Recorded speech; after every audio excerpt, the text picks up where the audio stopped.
সবাইকে আমন্ত্রণ জানাচ্ছি দেশের শেষ প্রান্তের দ্বীপ ঢালচর থেকে।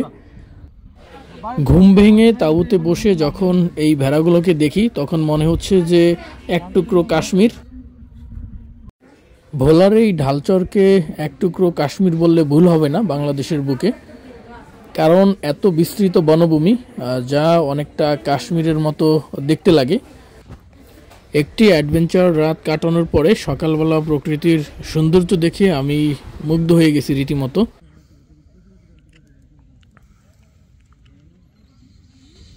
কে রাসেল ঘুম হয়েছে? হ্যাঁ, শিয়ালের ডাকে তো বড় শিয়ালে ডাকছে।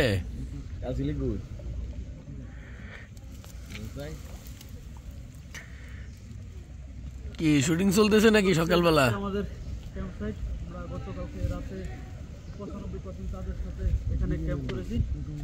এই আমাদের 1 2 3 4টা তাঁবু, এই এখানে দেখা যায় কিনা জানি না। এই যে আমাদের সকাল সকাল আমার বড় ভাই সে শুটিং শুরু করে দিছে। মানে শুটিং বলতে মানে রাত কিরকম কাটছে প্রকৃতির সাথে সেটাই সে বলতেছে। শুভ সকাল সবাইকে। সারারাত্র এখানে ছিলাম এই তাঁবুতে।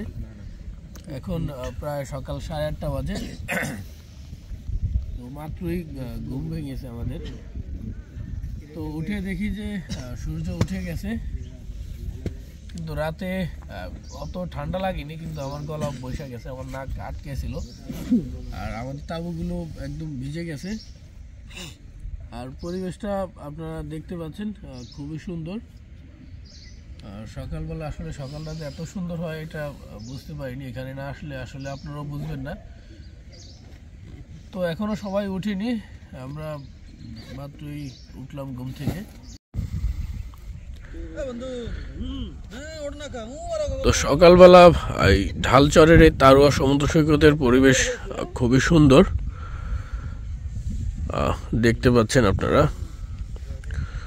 এখানে সকালবেলা বিশেষ করে প্রচুর গরু, মহিষ, ভেড়া, ছাগল প্রচুর পরিমাণে আছে। আর এই বিস্তৃত এই ভূমির উপরে যেই সুন্দর গাছগুলো, এগুলো দেখতে আরো ভালো লাগে। আর আমাদের রাতে এখানে আমরা ঘুমিয়েছি।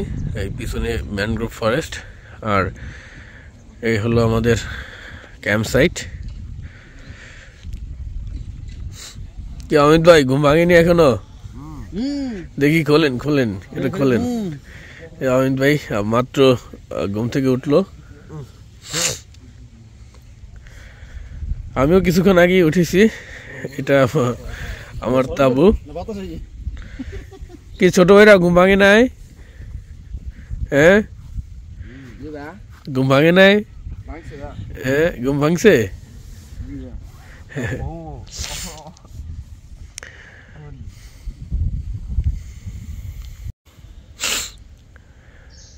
আপনারা একটা বিষয় খেয়াল করেন, এখানের মানে এই জঙ্গলের শ্বাসমূলগুলো মানে কতটা বড় বড়, দেখতেই ভয় লাগে আসলে। এরকম জঙ্গল নর্মালি অনেকেই দেখে না। সুন্দরবন ছাড়া এসব জঙ্গল দেখা সম্ভব না।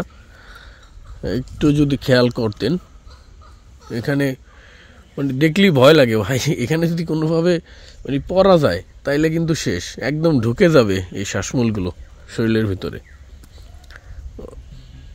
খুব বড়, মানে খুবই খুবই বড় বড় শ্বাসমূলগুলো। ভিতরে দেখা যাচ্ছে একটা খালের মতো আছে এখানে। আর গাছগুলো যদি দেখাই, মানে বিশাল সাইজের গাছ, আকাশ ছোঁয়া কেওড়া বাগান যেগুলোকে বলে। এখানে কেওড়া গাছ, গেওয়া গাছ, তারপরে শৈলা গাছ, আর অনেক টাইপের গাছ আছে। আমি গাছ অত ভালোভাবে হয়তো বা চিনি না। আপনারা যদি চিনে থাকেন অবশ্যই কমেন্টে জানিয়ে দিবেন।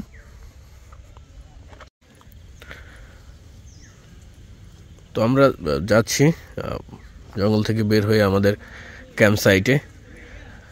রাতে আমরা এখানেই ছিলাম, এই জঙ্গলের পাশেই আমরা তাঁবু করেছিলাম। সাদে চাঁদ ছিল।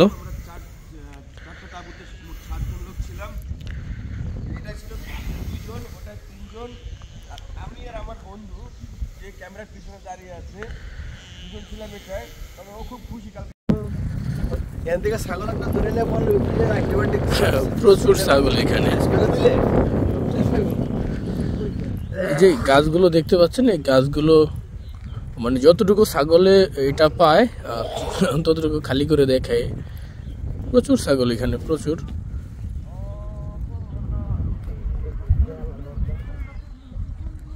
এগুলো এখানের স্থানীয় মানুষদের।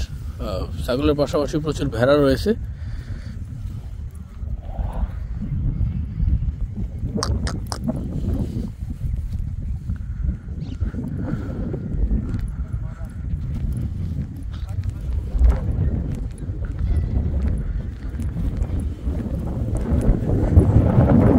অসাধারণ পরিবেশ, অসাধারণ পরিবেশ, জাস্ট ওয়াও ওয়াও।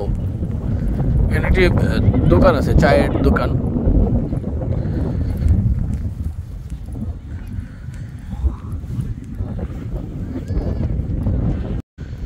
তো আমরা এখন সকালের নাস্তা খেতে যাচ্ছি।